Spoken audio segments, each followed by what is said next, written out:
오늘 조선 궁중기사는 조선시대 과부가 살기 위한 유일한 대안이었던 보쌈에 대한 이야기입니다. 자녀아는 조선시대의 양반 가문 여자로 품행이 나쁘거나 3번 이상 시집가 양반의 체면을 손상시킨 여인들의 이름을 적어둔 문서로 이름이 올라가면 가문은 불명예였고 자손은 관리로 임명되지 못했습니다. 조선의 왕 가운데 대개 부부금슬이 좋지 않은 왕들이 여성을 탄압하는 악법을 만들었는데 태종은 정비 원경왕후 민씨와 사이가 좋지 않았습니다. 물론 태종이 왕이 되기 전에는 원경왕후의 사내다운 용맹한 기질 덕분에 왕이란 자리에 올랐지만 그런 공로 때문인지 원경왕후는 다소곳한 왕비의 이미지와 전혀 다른 모습을 보여주었습니다. 태종이 왕이 되고 왕실의 안녕과 발전을 위해 아이를 많이 갖기 위해 젊은 후궁들을 들일 때마다 원경왕후 민씨는 투기가 심해 대궐이 떠나가라 대성통곡을 했다고 합니다. 더군다나 혈기왕성하던 30대 시절에는 남편이 실수로 여종을 임신시키자 남편이 보는 앞에서 여종을 때려 죽이기까지 했다고 하니 그녀의 투기는 상상을 초월했습니다. 그런 마누라를 둔 태종은 자녀안이란 제도를 만들었는데 그것은 양반과 규수의 품행을 기록한 문서로 양반집 여인으로 품행이 바르지 않거나 3번 이상 결혼한 사람의 행실을 기록한 블랙리스트였습니다. 태종은 그 맨 첫 장에 아내 민씨 이름을 올리고 싶었을 것입니다. 자녀안이 여인들에게 환양년이란 낙인을 찍는 도구였다면 성종이 만든 여자의 제가 금지 법안은 여자들의 인권을 탄압한 최대의 악법인 셈입니다. 성종도 연산군 생모인 윤씨를 자기 얼굴을 핥히었다고 쫓아내고 3년 만에 사약을 내린 왕으로 태종도 후궁을 많이 두었지만 성종도 3명의 왕비를 포함하여 아내가 12명이나 되었습니다. 그러니 자연히 후궁들 사이의 음모와 모략이 대궐을 시끄럽게 했고 그런 때문인지 성종은 조선의 여인들을 400년 동안 암흑 속에 가둔 그런 악법을 만든 것입니다. 양반집 부녀자들은 좋은 풍습 때문에 10대 초반에 시집와서 남편이 일찍 죽으면 평민들에게 보쌈되는 것을 원하는 경우도 많았을 것으로 보쌈은 사대부 여인이 살아갈 수 있는 비정상적인 대안이었습니다. 처녀들의 액땜을 위한 보쌈. 과부업 어가기로도 불리는 보쌈은 원래 처녀 액땜을 위하여 밤에 외간 남자를 보에 싸서 잡아다가 강제로 동침시키던 풍습을 말했습니다. 남편을 둘 이상 섬겨야 할 팔자의 딸을 위하여 조선시대 양반집에서 행하던 것으로서 잡혀온 남자는 항구령이 내려진 채 방면되거나 때로는 죽임을 당하기도 했습니다. 처녀를 위한 보쌈은 불경이부라는 과부의 제가 금지 제도에서 나온 일종의 약탈혼과 같은 것이었습니다. 보쌈한 총각과 동침하면 그 처녀는 과부가 된 것과 같은 결과가 되어 과부의 애군을 면하였다고 믿으며 따라서 다른 곳으로 안심하고 시집갈 수 있기 때문입니다. 보쌈은 이처럼 대체로 처녀를 위한 것을 말하지만 조선시대 하류층의 수절과부가 노총각이나 호라비를 같은 방식으로 납치하여 오는 일이 보쌈의 대명사가 되게 됩니다. 약탈혼의 대명사 보쌈. 남정네들이 과부를 보에 싸서 데려와 혼인하는 풍습은 일종의 약탈혼으로 과부보쌈 혹은 과부어버각이라고 했습니다. 과부보쌈에는 과부 본인이나 과부의 부모들과 내약 끝에 보쌈에 가는 방식이 있는가 하면 합의 없이 보쌈하여 약탈해 가는 방식도 있습니다. 합의하에 보쌈을 할 경우에는 은밀히 과부와 정을 통해 오다 혼인을 하기 위하여 보쌈의 형식을 빌려 주변의 이목을 속이면서 목적을 달성하는 것입니다. 강제로 보쌈할 때는 사전에 과부의 거처를 알아두었다. 밤중에 침입해 보쌈한 뒤 억지로 정을 통해 배우자로 삼는 것으로 가끔 가족과 난투극이 벌어지기도 하지만 법적인 문제로 비화되지는 않았습니다. 과부 보쌈이나 과부들의 남성 보쌈은 유교적 영향으로 불경이부라는 유교적 질서가 고착되면서 여성의 경우 비록 남편을 사별했어도 재혼하지 말고 수절할 것을 강요당한 결과 파생된 풍습입니다. 과부의 재혼을 금지한 제도는 대체로 고려 말에 등장했으며 조선시대에 와서는 더욱 강력하게 시행되어 조선 중기에 이르러서는 민간에까지 뿌리 내린 것으로 보입니다. 조선시대 성종 때에는 경국대전에 제가 아는 부인의 자손은 과거에 응시하지 못한다는 조문을 제시해 과부의 공식적인 재혼을 금하였습니다. 이런 제도는 1895년 가보경장에 의해 부녀의 재혼이 허용된 이후까지 지속되었습니다.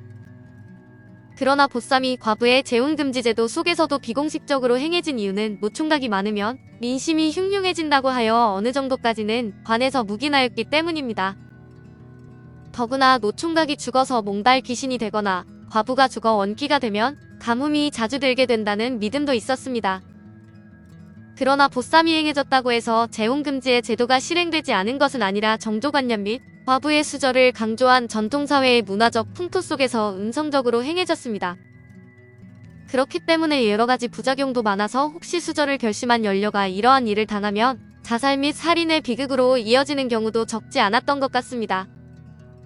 보쌈을 당한 여인과 여인을 훔치는 사내 사이에는 불문율 같은 것이 있었는데 늙도록 장가를 못 간 노총각이어야 하고 아내가 있는데 보쌈을 해서 첩으로 삼는 것은 원래 불법이었습니다. 보쌈을 부지불식간에 당한 여인은 자식의 출세를 위해서 자결을 하려거든 보자기 속에서 혀를 깨물거나 아니면 허리춤에 항상 지니고 있던 순결을 상징하는 은장도로 자결을 하면 됩니다. 아니면 평범한 서민의 아내로 농사나 지으면서 남편 사랑을 받으며 살고 싶다면 보자기 속에서 새로운 남편이 어떤 사내인가 상상을 하면 되는 것입니다. 소방녀의 성황당 관습. 조선 초기에는 이혼이란 제도도 있었으나 성종 이후 여자에게 재가 금지에 관한 법이 생긴 뒤에는 양반들은 함부로 아내를 버릴 수 없었고 정 이 여자하고는 못 살겠다 싶으면 왕의 허락을 받아야 했습니다. 조선 초기에는 이혼당한 여자들이 간혹 있었는데 그녀들은 반드시 남편에게 이혼의 증표로 할급휴서를 받아야 했습니다. 할급휴서는 가위로 옷을 베어서 준다는 뜻으로 마지못해 헤어져야 할 때 남자가 여자에게 주는 기저고리 조각입니다.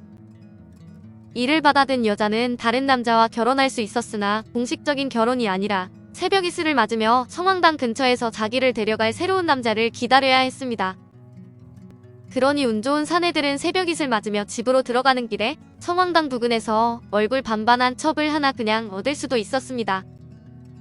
그것을 첩을 줍는다는 뜻인 습첩이라고 했는데 새벽 이슬을 맞으며 귀가하는 사내들은 기생집에서 밤새 논 바람기 많은 사내들이 대부분으로 그들이 여자복도 많다는 말은 그래서 생긴 것입니다. 술이 너무 과해서 새벽에도 깨지 않은 상태에서 정말 이건 아니다 하는 여자를 그냥 집으로 모셔오는 사내도 있었지만 그건 술이 깨지 않은 자기 실수로 생각해야 했습니다.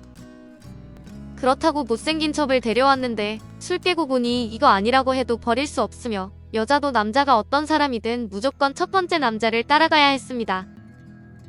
여인의 얼굴이 출중하면 아침이 되기 전에 사내들이 저마다 다투겠지만 그렇지 않은 여인은 결국 거리의 여자가 되든지 아니면 거린 신세가 되어야 했습니다. 그러므로 보쌈은 약탈혼의 일종이며 원래 이 풍습은 과부와 노총각들을 결합시키기 위해 암묵적으로 행해지던 일이었습니다. 하지만 대개 노총각들은 가난해서 결혼을 하지 못한 사내들이 많았으니 보쌈을 당한 과부들의 새로운 인생도 그리 순탄한 것은 아니었을 것입니다. 그러나 평생 남편 없이 외롭게 사는 것보다 가난해도 행복한 서민의 아내가 더 낫지 않았을까 싶습니다. 마치 그리스의 신성한 성교와 비슷한 관습으로 이것은 여성들이 신전에 가서 여행자들과 신성한 성교를 하는 것으로 여행자들은 마음에 드는 여성에게 은화를 건네고 성교를 했습니다.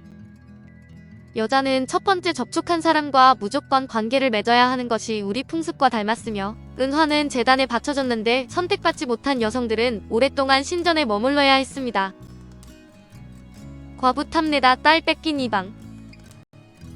마지막으로 조선 후기에 야담집 청구야담에 실려있는 과부 탐내다 딸 뺏긴 이방 이야기를 소개할까 합니다. 안동에 사는 권진사는 나이 30이 못 되어 상처하고 자식도 없이 가난하게 살았는데 이웃에 부유하고 예쁜 과부가 있어 여러 번 매파를 보냈으나 번번이 거절당했습니다. 어느 날 과부가 권진사를 불러 저녁을 대접하고는 서로 옷을 바꿔 입자고 해서 권진사가 과부의 옷을 입고 자리에 누워 있었습니다. 그날 밤 장정 여러 명이 들어와 권진사를 보쌈에 고을 이방의 집으로 데려갔고 이방이 들어와 미움을 권했으나 권진사가 얼굴을 보이지 않고 거절을 했습니다. 이방은 오늘 밤은 자신의 딸과 함께 자라고 하면서 밖으로 나갔고 권진사는 이방의 딸과 동침한 후 다음 날 아침에 이방을 불러 호통을 치니 이방이 놀라 사죄하고 딸을 권진사 댁으로 보냈답니다. 권진사가 집으로 돌아오니 그 과부가 기다리고 있다. 이방이 자신을 보쌈하려는 계획을 미리 알고 차라리 양반의 후실이 되겠다고 생각해 권진사를 이 일에 끌어들인 것이라고 했습니다. 졸지에 권진사는 이방의 딸과 과부를 모두 아내로 맞이하여 재산도 얻고 편안하게 잘 살았다고 합니다. 오늘 조선 궁중비사는 조선시대 과부가 살기 위한 유일한 대안이었던 보쌈에 대한 이야기였습니다. 감사합니다.